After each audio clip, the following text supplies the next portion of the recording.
Hi hello అండి, ఎలా ఉన్నారు? నేనైతే చాలా బాగున్నాను. మీరందరూ కూడా బాగుండాలని మనస్ఫూర్తిగా కోరుకుంటున్నాను. సుగుణ వంటింటికి స్వాగతం. ఈరోజు మన వంటింట్లో వంకాయ పచ్చడి, అది కూడా రోటి పచ్చడి స్టైల్లో ఏ విధంగా తయారు చేసుకోవాలో చూద్దాం. ఈ పచ్చడి చాలా టేస్టీగా ఉంటుంది.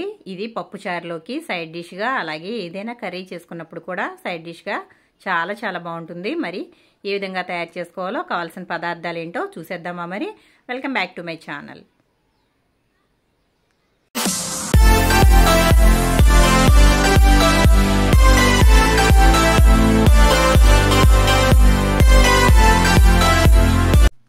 నేను వంకాయ పచ్చడి కోసం 1/2 కిలో వరకు వంకాయలు అయితే తీసుకున్నాను. అలాగే 2 టమాటాలు, ఒక 50 గ్రాముల వరకు పచ్చిమిర్చి తీసుకున్నాను. పచ్చిమిర్చి ఎక్కువగా వేసుకోవడం వల్ల పచ్చడి అనేది చాలా బాగుంటుంది. కాబట్టి నేనైతే ఒక 50 గ్రాముల వరకు పచ్చిమిర్చి తీసుకున్నాను. ఇప్పుడు మనం వంకాయల్ని కట్ చేసుకుందాము. వంకాయల్ని ఈ విధంగా సన్నగా కట్ చేసుకోవాలి. ఎందుకంటే వంకాయల్లో పుచ్చులు ఉంటాయి కాబట్టి వంకాయల్ని సన్నగా కట్ చేసుకుంటే మనకి ఏమైనా పుచ్చులున్నా కూడా క్లియర్గా కనిపిస్తుంది. ఈ విధంగా సన్నగా కట్ చేసుకున్న తర్వాత గిన్నెలో వాటర్ వేసుకుని, వాటర్లో ఉప్పు వేసి ఈ వంకాయ ముక్కలను అయితే అందులో వేసుకోవాలి. ఎందుకంటే వంకాయల్ని ఉప్పు నీళ్ళలో వేసుకోవడం వల్ల వంకాయ ముక్కలు నల్లగా అవ్వకుండా ఉంటాయి. అలాగే వంకాయలు కండ్ర అనేది వస్తుంది. కాబట్టి ఈ విధంగా వేసుకోవడం వల్ల వంకాయలు కండ్ర అయితే రావు. నేనైతే అన్నీ ఈ విధంగా కట్ చేసుకున్న తర్వాత వాటర్లో ఉప్పు వేసి ఇందులో వేసుకున్నాను. ఈ విధంగా వేసి పెట్టుకుంటే మనకి ఒక 1/2 గంట 20 నిమిషాలు అయినా కూడా వంకాయ నల్లగా అవ్వకుండా ఉంటుంది. అలాగే టమాటాలను కూడా సన్నగా కట్ చేసుకున్నాను. పచ్చిమిర్చి కూడా ఈ విధంగా 2 ముక్కలుగా కట్ చేసుకున్నాను. ఎందుకంటే వంకాయ ఆయిల్లో వేసినప్పుడు పేలుతుంది కాబట్టి నేనైతే ఈ విధంగా కట్ చేసుకున్నాను. ఇప్పుడు స్టవ్ వెలిగించుకుని బాండి పెట్టుకుంటున్నాను. ఇందులో కొంచెం ఆయిల్ వేసుకోవాలి. మనం రోటి పచ్చళ్ళు ఈ విధంగా చేసుకోవడం వల్ల చాలా బాగుంటాయండి. అలాగే మనకి ఇంట్లో రోలు లేకపోయినా కూడా మిక్సీలో కూడా రోటి పచ్చడి మాదిరిగానే పచ్చడి అనేది రుబ్బుకోవచ్చు. అది ఏ విధంగానో నేను ఇప్పుడు మీకు చూపిస్తాను.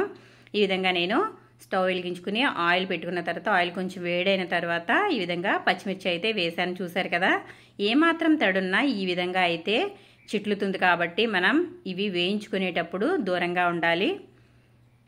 ఇలా పచ్చిమిర్చి అయితే నేను ఆయిల్లో వేసుకుని వేయించుకుంటున్నాను.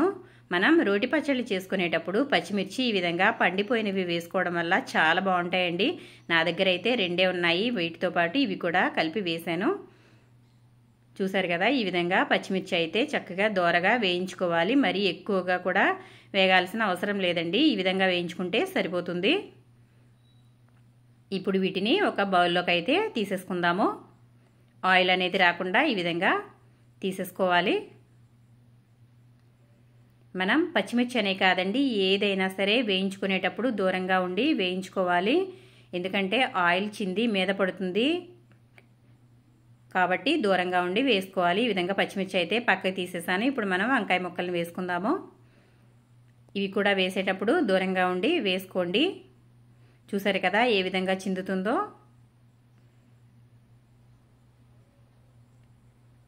ఈ విధంగా నేను వంకాయ ముక్కలను అయితే వేసుకున్నాను. చూసారు కదా వాటర్ అయితే ఏ విధంగా వచ్చాయో. వంకాయలు కట్ చేసి వేసుకోవడం వల్ల కండ్ర అనేది వస్తుందండి. కాబట్టి ఈ విధంగా ఉప్పు వేసి వేసుకోవడం వల్ల అందులో ఉండే కండ్ర అంతా కూడా వాటర్లోకి దిగిపోతుంది. ఇప్పుడు వీటిని ఒకసారి బాగా కలుపుకోవాలి. ఈ విధంగా కలుపుకున్న తర్వాత 2 నిమిషాలు మగ్గనిద్దాము. చూసారు కదా 2 నిమిషాల తర్వాత వంకాయ ముక్కలు అయితే ఈ విధంగా ఉన్నాయి. వంకాయ ముక్కలను కూడా కొంచెం మగ్గే వరకు వేయించుకుంటే సరిపోతుంది. మరీ ఎక్కువగా వేయించేసుకోవాల్సిన అవసరం లేదండి. మనకి లైట్గా వేగితేనే వంకాయ అనేది చాలా టేస్టీగా ఉంటుంది. ఈ విధంగా వేగిన తర్వాత మనం కట్ చేసుకున్న టమాటాలు కూడా ఇందులో వేసేసుకుందాము. ఈ విధంగా టమాటాలు కూడా వేసేసుకోవాలి. టమాటా కొంచెం మగ్గితే సరిపోతుంది. మరీ ఎక్కువగా ఇది కూడా వేగాల్సిన అవసరం లేదండి. కచ్చా పచ్చాగా మనం రుబ్బుకుంటాం కాబట్టి మరీ ఎక్కువగా వేగితే బాగోదు. ఈ విధంగా టమాటాలను కూడా వేసుకున్న తర్వాత ఒకసారి బాగా కలుపుకొని ఒక 2 నిమిషాల పాటు వీటిని కూడా మగ్గనిద్దాము. చూసారు కదా ఈ విధంగా 2 నిమిషాల తర్వాత చూద్దాము. 2 నిమిషాలకైతే ఈ విధంగా చక్కగా మగ్గిపోయింది. ఈ విధంగా మనకి వంకాయ పచ్చడి అయితే వేయించుకుంటే సరిపోతుందండి. ఇలాగే ఇంకా దొండకాయ, అలాగే బెండకాయ, ఏదైనా సరే పచ్చడి అనేది చాలా బాగుంటుందండి. దాంట్లో ఒక టమాటా కలుపు వేసుకోండి. పచ్చడి అయితే చాలా టేస్టీగా ఉంటుంది. చూసారు కదా, నేనైతే ఈ విధంగా వేయించాను. ఇప్పుడు మనం స్టవ్ ఆఫ్ చేసుకుందాము. స్టవ్ ఆఫ్ చేసుకున్న తర్వాత వీటిని పూర్తిగా చల్లారిపోనిద్దామండి. ఈ విధంగా వంకాయలు అయితే చల్లారిపోయాయి. వేడిగా ఉన్నప్పుడు ఏదైనా సరే మిక్సీలో పట్టుకోకూడదండి. మిక్సీలో వేడిగా ఉన్నప్పుడు పట్టుకుంటే మిక్సీ మూత పైకి ఊడిపోతుందండి. అంటే మనం రుబ్బేటప్పుడు మూత పైకి తన్నేస్తుంది. ఆ విధంగా వేసుకోకూడదండి. కాబట్టి మనం పూర్తిగా ఏదైనా చల్లారిన తర్వాత మాత్రమే వేసుకోవాలి. ఇప్పుడు మనం వేయించుకున్న పచ్చిమిర్చి వేసుకుందాము మిక్సీ జార్లో. అలాగే వేయించుకున్న టమాటా, వంకాయ కూడా ఇందులో వేసుకుందాము. చూసారు కదా, ఈ విధంగా వేసుకోండి. నేనైతే రోటి పచ్చళ్ళు ఈ స్టైల్లో చేసుకుంటాను. మరి మీరైతే ఏ విధంగా చేస్తారో నాకు కమెంట్ సెక్షన్లో కమెంట్ పెట్టండి ఫ్రెండ్స్. నేను చాలా సింపుల్గా అలాగే టేస్టీగా చేస్తున్నాను. మన పెద్దవాళ్ళు అంటే మా అమ్మమ్మలు ఇదే విధంగా పచ్చడి అనేది అయితే చేసేవారండి. చూసారు కదా, నేను ఇక్కడ చింతపండు వేస్తున్నాను. చింతపండు ఒక చిన్న నిమ్మకాయ అంత సైజు వేస్తున్నాను. మరీ ఎక్కువగా వేసుకున్నా పుల్లగా అయిపోతుందండి. అంత పులుపున్నా కూడా బాగోదు. ఏదైనా సమానంగా వేసుకుంటేనే బాగుంటుంది. మనం ఎక్కువ అయితే తీయలేమండి, తక్కువ అయితే వేసుకోవచ్చు కానీ. కాబట్టి నేను ఇక్కడ కొంచెం పక్కకి తీసేసి మిగిలింది వేసాను. అలాగే ఒక 5-6 వరకు వెల్లుల్లి రెబ్బలు, కొంచెం జీలకర్ర, అలాగే 1 స్పూన్ వరకు సాల్ట్ వేసాను. ఇవి కూడా ఇందులో వేసేసుకోవాలి. ఇప్పుడు ఇది మిక్సీ పట్టుకుందాము.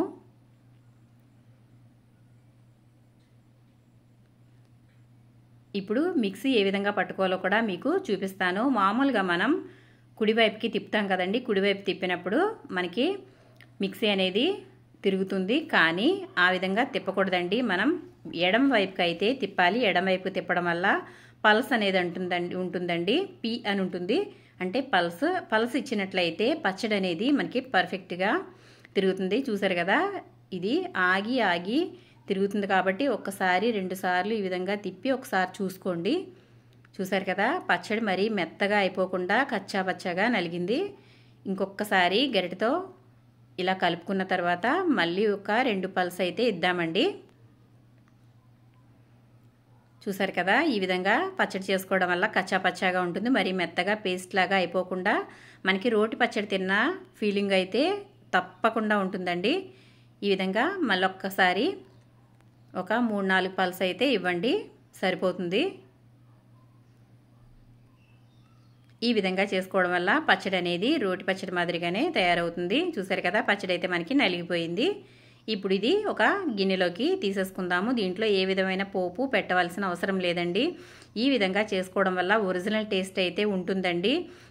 చాలామంది పచ్చడిలో వేయించుకునేటప్పుడు పచ్చిమిర్చి, అలాగే ఏ పచ్చడి చేసుకుంటున్నామో అవి వేయించుకునేటప్పుడు వెల్లుల్లిపాయ, జీలకర్ర కూడా వేయించేసుకుంటారండి. ఆ విధంగా వేయించుకోవడం వల్ల పచ్చడి అనేది అంత టేస్టీగా ఉండదు.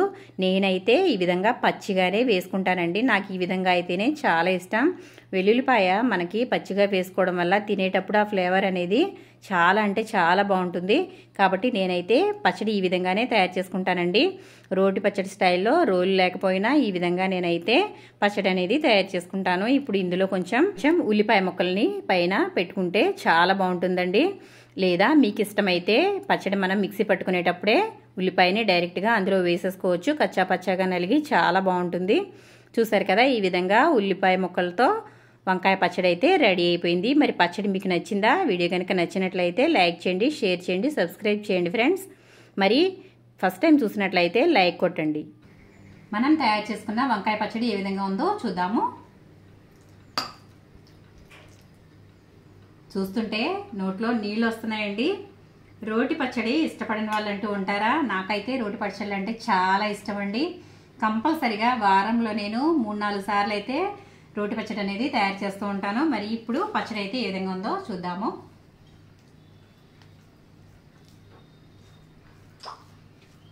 చూస్తున్న మీకైతే ఎలా ఉందో నాకైతే తెలియదు, కానీ నాకైతే మాత్రం మౌత్ వాటరింగ్ అవుతుందండి. వేడివేడి అన్నంలో ఈ విధంగా రోటి పచ్చడితో ఒక్కసారి తినండి, చాలా అంటే చాలా బాగుంటుంది.